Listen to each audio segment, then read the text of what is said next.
Global leaders converge at UNGA 2025 amid rising tensions. Lebanon appeals to U.S. as grief deepens over Israeli strike. Trump reclaims UN spotlight in holds tense talks with Zelensky. Somali families demand justice as U.S. admits civilians' drone deaths. Good afternoon and welcome to Around the World in 30 Minutes on Politics and Business Television Abuja. I am Bulus Joanna. Many thanks for joining us. Details of these stories and more content to come after a quick break.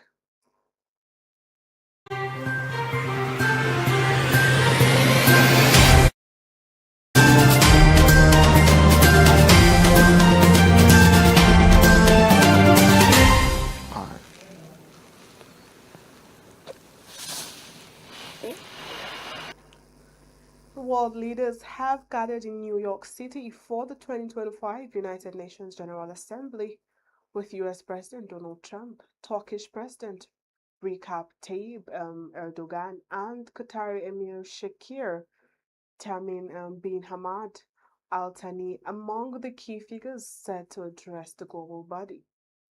The opening day of the high-level debate is expected to be dominated by discussions on the Israel-Gaza conflict and Russia's ongoing war in Ukraine as nations seek diplomatic solutions to escalating crisis. President Trump is scheduled to speak on good and the bad, shaping global affairs with particular emphasis on ceasefire efforts brokered by his administration. Meanwhile, Erdogan is anticipated to deliver a strong message on regional stability, and the Qatari Emir's speech comes shortly after tensions flared over Israeli strikes in Doha, adding urgency to calls for humanitarian intervention. France and Saudi Arabia have already rallied support for a two-state solution to the Israeli-Palestinian conflict, with several European nations formally recognizing Palestinian statehood. As the world watches, the UNGA 2025 promises to be a pivotal moment for international diplomacy, with leaders laying out their visions for peace, cooperation, and the redefined global order. Meanwhile, US President Donald Trump is set to present a comprehensive plan to end Israel's war on Gaza during a high-stakes meeting with Arab and Muslim leaders on the sidelines of the United Nations General Assembly in New York.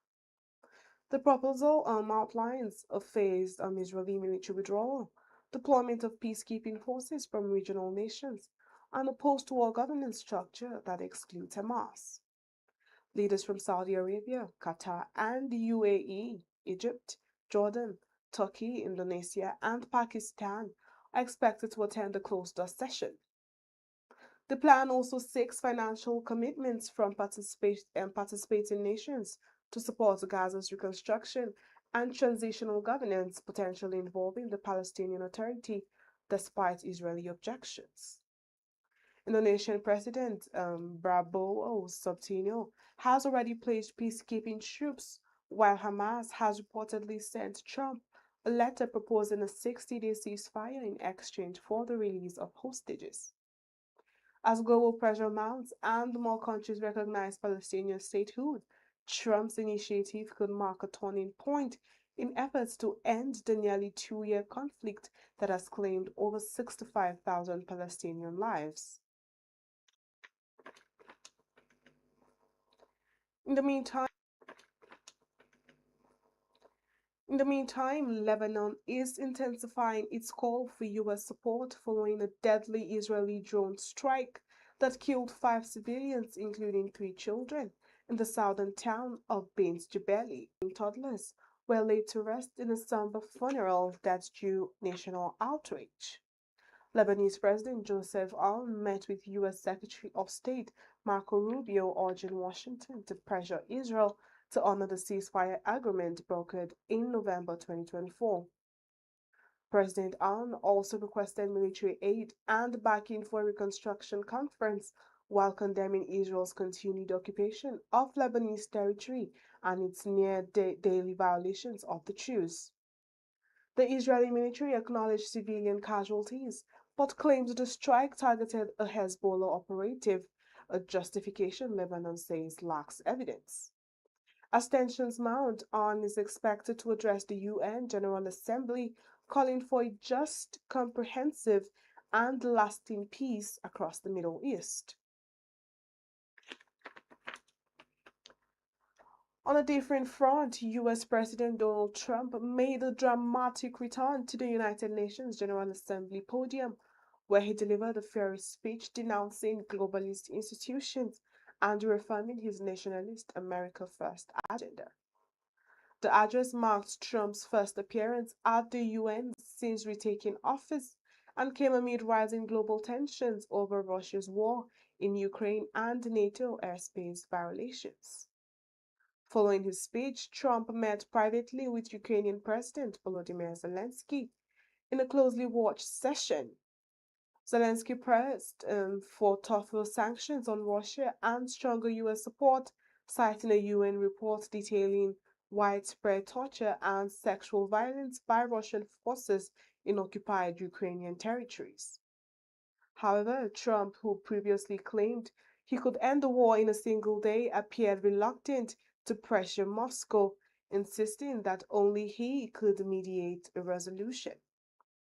The meeting underscored the delicate balance Zelensky must maintain as he seeks aid from a leader known for unpredictable diplomacy.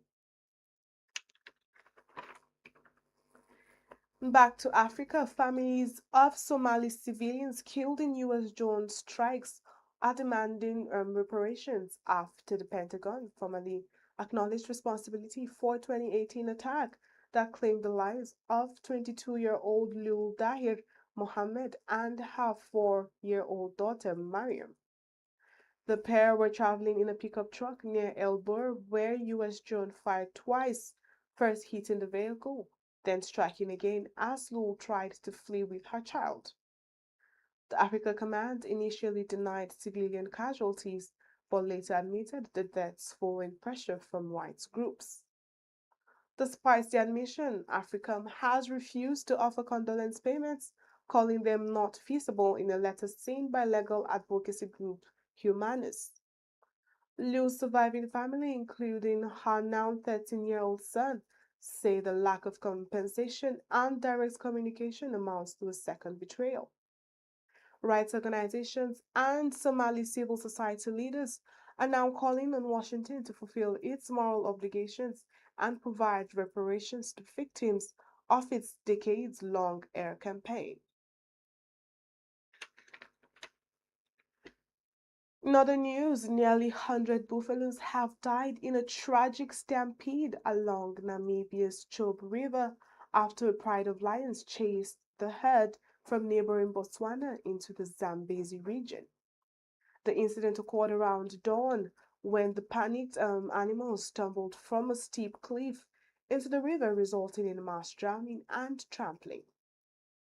Officials from the Ministry of Environment, Forestry, and Tourism described the event as a natural but deeply unfortunate consequence of predator-prey dynamics in the region. Local residents gathered at the site to collect meat from the carcasses, a customary practice following wildlife deaths in the area. This marks the third major buffalo stampede in 5 years, raising concerns about recurring fatalities in one of southern Africa's most wildlife-rich corridors. Authorities have pledged to implement measures to prevent future tragedies and ensure safer migratory routes for animals crossing the Chobe River. And that wraps up the program. But before we go, the headlines again. Global leaders converge at UNGA 2025 amid rising tensions. Lebanon appeals to US. A grief deepens over Israeli strikes. Trump proclaims UN spotlight and holds tense talks with Zelensky. Somali families demand justice as US admits civilian drone deaths. And for more updates and in-depth analysis, follow Politics and Business TV English on YouTube and Facebook. Connect with us on Instagram at PNB English and TikTok at PNB.TV.English. Remember to subscribe and stay informed. From me, Bulus Joanne, do have a lovely day. Bye for now.